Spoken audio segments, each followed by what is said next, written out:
Ladies और gentleman, welcome to कुंभ नगरी प्रयागराज, जहां पर 12 सालों बाद लगने जा रहा है महाकुंभ। एक पवित्र गाथा कुंभ मेला।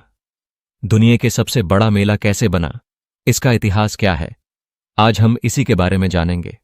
तो चलिए हम शुरू से शुरू करते हैं। भारत एक ऐसा देश जहां हर परंपरा, हर त्योहार और हर आयोजन हमारी संस्कृति की गहराइयों को छूता है।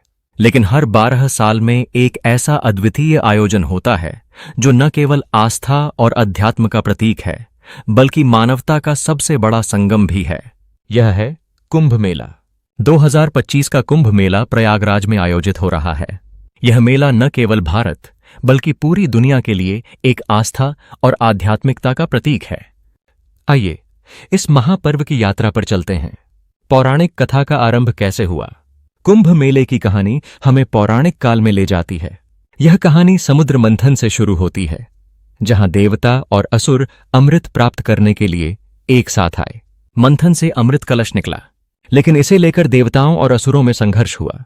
इस संघर्ष के दौरान अमृत की बूंदें 4 स्थानों पर गिरीं: प्रयागराज, हरिद्वार, उज्जैन और नासिक। यही स्थान आज कुंभ मेले के पवित्र स्थलों के रूप में जाने जाते हैं। यह केवल एक कथा नहीं, बल्कि हमारे धर्म और आस्था की गहराई को समझने का एक माध्यम है। धार्मिक महत्व और परंपरा क्या है? कुंभ मेला केवल एक आयोजन नहीं, बल्कि आत्मशुद्धि और मोक्ष प्राप्ति का अवसर है।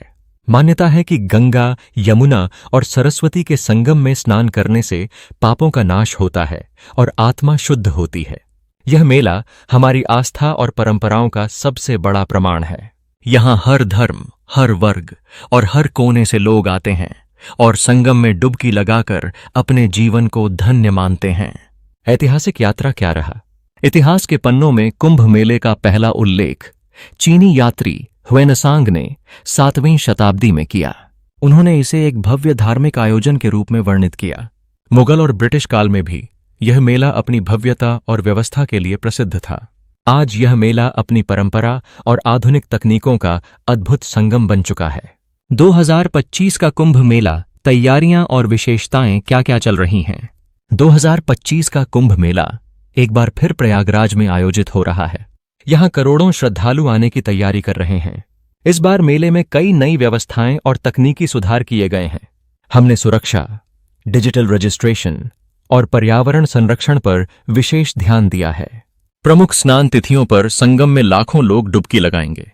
यह मेला न केवल धार्मिक आस्था का प्रतीक होगा, बल्कि आधुनिक प्रबंधन का भी एक उदाहरण बनेगा। अखाड़े और संत परंपरा क्या है?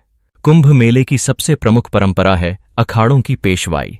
नागा साधु, सन्यासी और अन्य अखाड़े कुंभ मेले का मुख्य आकर्षण होते हैं। यह आयोजन भारतीय अध्यात्म की गहराई और साधना की परंपरा को दर्शाता है। सांस्कृतिक और सामाजिक महत्व क्या है? कुंभ मेला केवल धार्मिक आयोजन नहीं है, यह एक सांस्कृतिक उत्सव भी है। यहाँ विभिन्न राज्यों के लोक नृत्य, भजन संध्या और कला प्रदर्शनी देखी जा सकती है। यह आयोजन भारत की विविधता, एकता और सांस्कृतिक धरोहर का उत्सव है। पर्यावरण संरक्षण और चुनौतियां क्या रहेगी? 2025 के कुंभ मेले में पर्यावरण संरक्षण पर विशेष ध्यान दिया जा रहा है। गंगा को स्वच्छ बनाए रखने के लिए कई योजनाएं लागू की गई हैं। हमने प्लास्टिक के उपयोग को प्रतिबंधित किया है और संगम क्षेत्र में सफाई का विशेष ध्यान रखा जा रहा है। यह मेला न केवल आस्था का प्रतीक है, बल्कि पर्यावरण जागरूकता का भी संदेश देता है। कुल बातें देखकर निष्कर्ष ये है कि कुंभ मेला भारत की आत्मा का उत्सव है। यह हमारी आस्था, संस्कृति और परंपरा का प्रतीक है। 2025 का कुंभ मेला प्रयागराज में एक बार फिर इतिहास रचने जा रहा है। कुंभ मेला 2025 एक पवित्र यात्रा में आपका स्वागत है। Thanks for watching. Like, comment, share, subscribe please.